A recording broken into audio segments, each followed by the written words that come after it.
कियारा ने वेद से पूछा, क्या ये सच है? तुमने मैनेजर को नौकरी से निकाल दिया? वेद ने हाँ में सर हिलाया तो मानव ने आगे बढ़कर कहा, कियारा।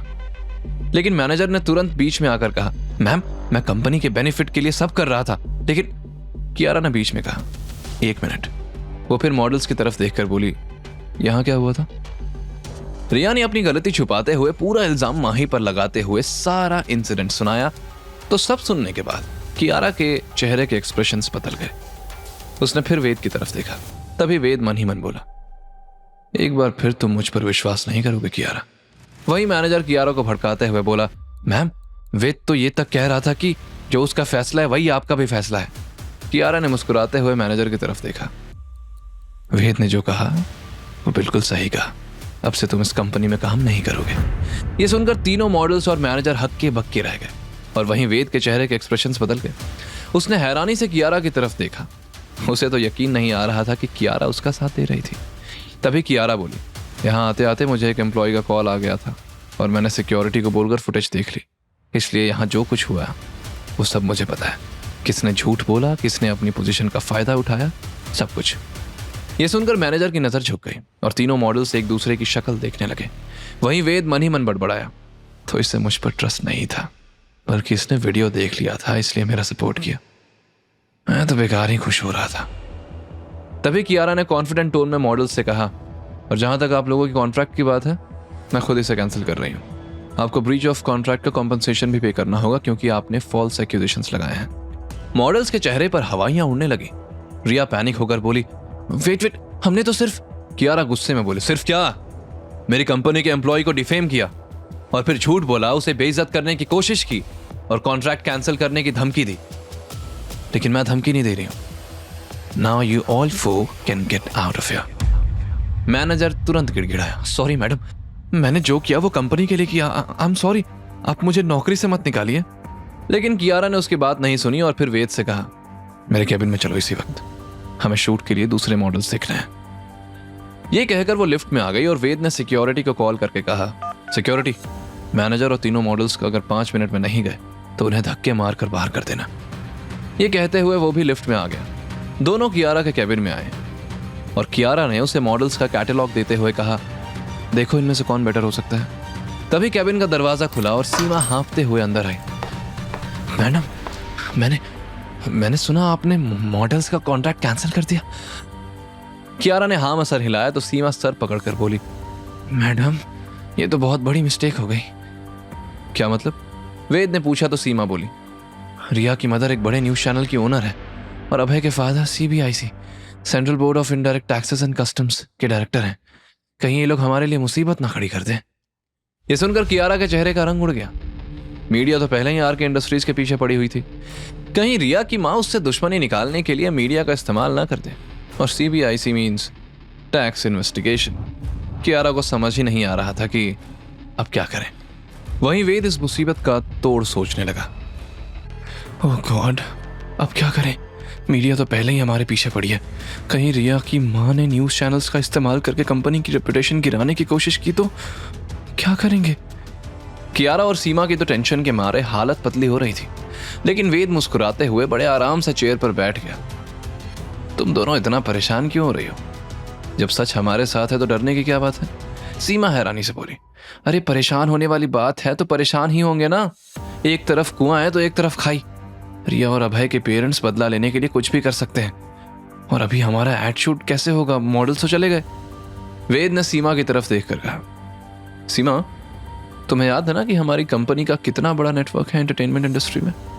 सीमा ने कंफ्यूजन से पूछा, हाँ लेकिन इतनी जल्दबाजी में क्या होगा?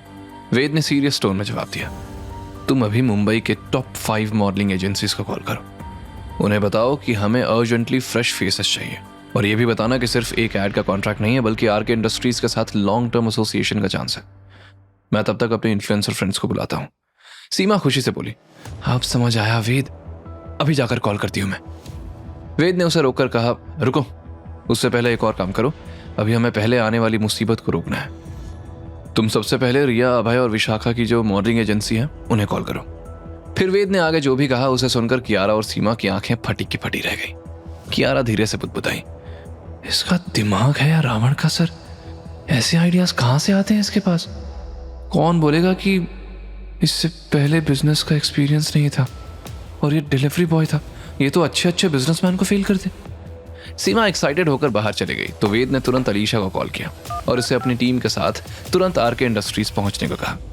वेद के कॉल डिस्कनेक्ट करने के बाद कियारा ने वेद की तरफ देखकर पूछा, तुम्हारे दिमाग में क्या प्लान चल रहा है वेद? वेद मिस्टीरियसली स्माइल करते हुए बोला, प्लान बताऊंगा, लेकिन पहले मेरे फ्रेंड्स आ जाएं। करीब 20 मिनट बाद सीमा अंदर आई और एक्साइटेड होकर बोली, वेद तुम्हारा प्लान काम कर गया और फ्रेश मॉडल्स भी बहुत टैलेंटेड हैं। मैंने अभी सबके वीडियोस एंड फोटोज देखे हैं। हमारा ऐड तो छा जाएगा। वैसे भी आजकल लोग पुराने चेहरे देखकर थक गए हैं। वेद ने हाँ में सर हिलाया और फिर सीमा और कियारा के साथ मिलकर वो लोग ऐड के मॉडल्स सेलेक्ट करने लगे। उन्होंने 3 मॉडल सेलेक्ट किए और सीमा ने कॉल करके एजेंसी को तुरंत ही उन्हें आरके इंडस्ट्रीज के हेडक्वार्टर्स भेजने के लिए कहा। थोड़ी देर बाद अलीशा, वरुण और मयंक भी कियारा के कैबिन में पहुंचे। तीनों के चेहरे पर क्यूरियोसिटी थी कि वेद ने उन्हें कंपनी में क्यों बुलाया था। अलीशा की टीम भी कैबिन के बाहर वेटिंग एरिया में बैठी थी। वरुण और मयंक को देखते ही वेद मुस्कुराते हुए बोला, तुम दोनों भी आ गए? क्यों? अलीशा इंजन और तुम लोग ट्रेन के डब्बे हो, जो वो जहां जाएगी तुम लोग भी पीछे पीछे जाओगे।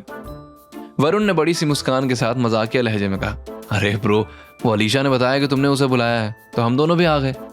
तभी अलीशा ने पूछा, क्या हुआ वेद ब्रो, इतनी अर्जेंसी में क्यों बुलाया? मैं सारा काम छोड़कर आई हूँ।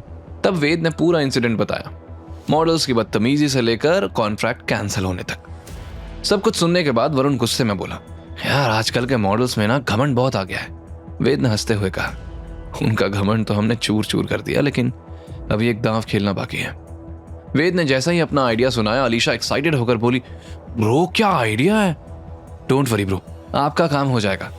कियारा कंसर्न होकर बोली, लेकिन क्या ये सेफ होगा? आई मीन कहीं ये बैकफायर ना हो जाए।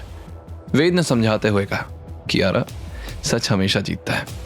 इस बातचीत के दौरान कियारा को एहसास हुआ कि वेद के पास कितने लॉयल और टैलेंटेड फ्रेंड्स हैं। उसे लगा कि उसके पास तो ऐसे कोई ट्रू फ्रेंड्स नहीं हैं जो मुसीबत में उसका साथ दे। तभी अचानक वेद के चेहरे के एक्सप्रेशंस बदल गए। उसके दिमाग में एक और आइडिया आया। उसने तुरंत अलीशा से पूछा, अलीशा तुमने कभी एड डायरेक्शन की है? उसी वक्त सीमा कुछ फाइल्स लेकर अंदर आई।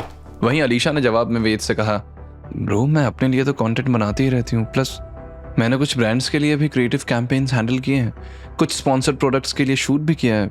ये सुनकर वेद ने खुश होकर कहा, क्या बात है अलीशा, तुम तो बहुत टैलेंटेड हो और तुम्हारा ये टैलेंट अब आरके इंडस्ट्रीज के भी काम आएगा। आज हम वाइन के लिए ऐड शूट करने वाले हैं। मैंने रील्स में देखा है लोगों को बिहाइंड द सीन्स वीडियो देखने में मजा आता है, तो तुम यहाँ रहकर वीडियो बनाओ और फिर उसे अपलोड करना। रिया वाले वीडियोस के बाद हमारे इस ऐड को और अच्छा रिस्पॉन्स मिलेगा। सीमा हैरान होकर बोली, भाई तुम्हारा दिमाग कमाल का है, प्रॉब्लम को अपॉर्चुनिटी में कन्वर्ट कर देता है। वहीं अलीशा को तो जैसे यकीन ही नहीं हो रहा था। Thanks bro. अलीशा ने खुशी से उछलते हुए वेद को गले लगा लिया तो कियारा और सीमा हैरानी से उसे देखने लगी। आगे की कहानी जानने के लिए देखें अगला एपिसोड सिर्फ पॉकेट एफएम के YouTube चैनल पर और के फॉर किंग के सारे एपिसोड्स को सुनने के लिए डिस्क्रिप्शन में दी लिंक से डाउनलोड करें पॉकेट एफएम ऐप।